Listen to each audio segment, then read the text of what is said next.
Ruby's breath locked in her chest. Brother. Below, Brandon's face mirrored her shock, but twisted with pure terror. The brother who was supposed to be dead was alive. And he was the terrible beast used to execute his enemies. Kaelan, that's impossible. No, I saw your corpse. We all did. And I thought you were smarter than you let on. Ruby's heart stopped.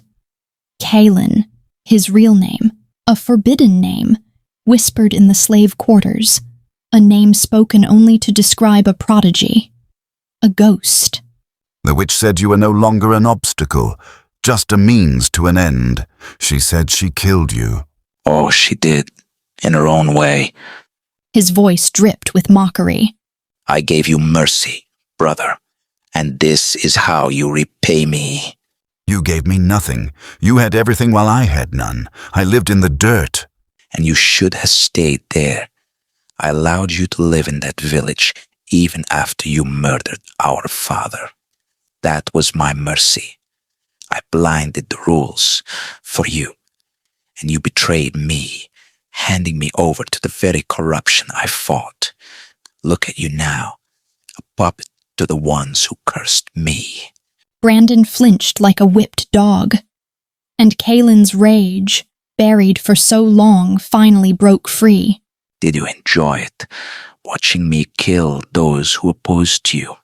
Do you know what it is to be a prisoner in your own body? To be powerless, screaming inside as you tear innocent lives apart? I forgave you once, brother. There is no forgiveness left in me now, only rage. Kaelan pounced. Brandon shifted into his smaller wolf form, dodging the attack. The fight was less a battle and more a brutal game of cat and mouse. From the balcony, Ruby felt the world tilt. I cursed the wrong person. In my fear, I hurt the one who needed to be saved. Tears welled in her eyes as she saw the depth of his pain. Her thoughts were drowned out as doors burst inward. A new wave of wolves poured in, their eyes glowing with a unified, malicious magic.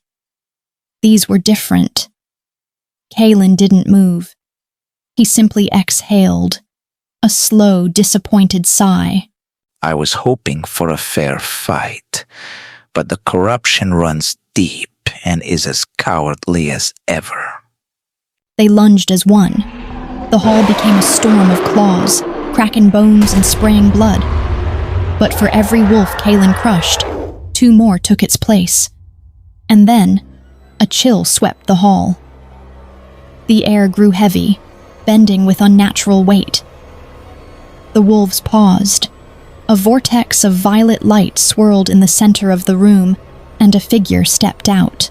You have caused enough trouble, forsaken prince. With a flick of her wrist, chains of black smoke erupted from the ground, coiling around Kaelan's limbs with the force of mountains.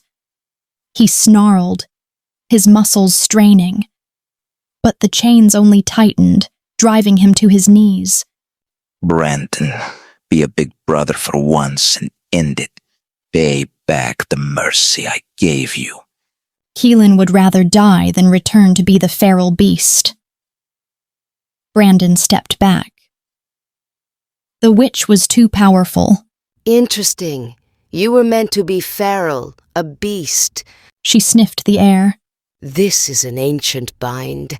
I'd forgotten it existed. She walked to Kaelan and touched his head. I see you've met a shaman. We can't have that. Not a simple bind. It has rules. What is the rule, forsaken prince? What must you do to break it? Kaelan refused to speak, but Ruby's first words to him echoed in his mind. Heal what's been broken.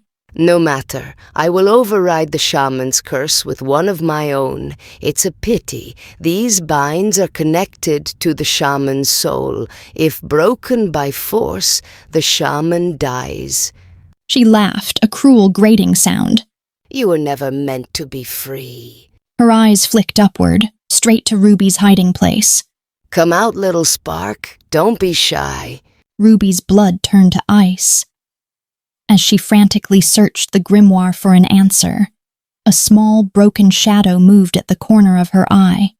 "Hello, Ruby. Do you remember me? I was the cup in the library, the one you broke." Fear surged, but the cup was gentle. It offered a deal. Their help, in exchange for her promise to break their curses. The moment Ruby accepted, the shadow merged with her own.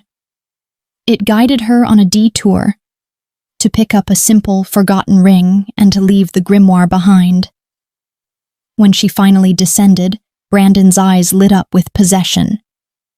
But Kaelan, bound, crushed, looked up at her.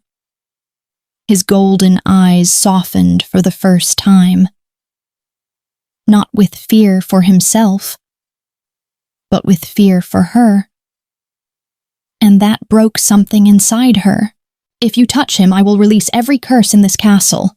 A little spark like you can't understand the grimoires here. I made sure of that. Your village escaped my notice, but you are the last of your bloodline, little shaman. Come to me, Ruby. I will protect you. Ruby glared at his extended hand, her hatred burning like acid. "The sleeping ones, the sealed ones, the hungry ones. I will release every single one of them. Do you want to see what happens when they wake?" Knowing them meant she could release the curses. The witch was confident Ruby's words were merely a lie, but not anymore. You wouldn't dare. "Try me." Come with me, Ruby. I will never let you suffer again. She ignored him, her smile cold and focused on the witch. "Release him. Take your wolves and go, Brandon." No, leaving means my work is undone. The prince must remain feral. "Then I have no choice. I'm sure the shadows underground will be happy to find the light again." The witch swallowed, defeated for now. If we take you, we'll leave the beast behind. The witch wanted to argue, but this was the only path that didn't risk unleashing hell. Kaelan roared, a sound of pure despair, but the chains choked him into silence. Ruby knelt beside his massive head. She leaned in as if to kiss his brow, and instead whispered into his fur, "I'll be back. I promise I'll survive. I always do."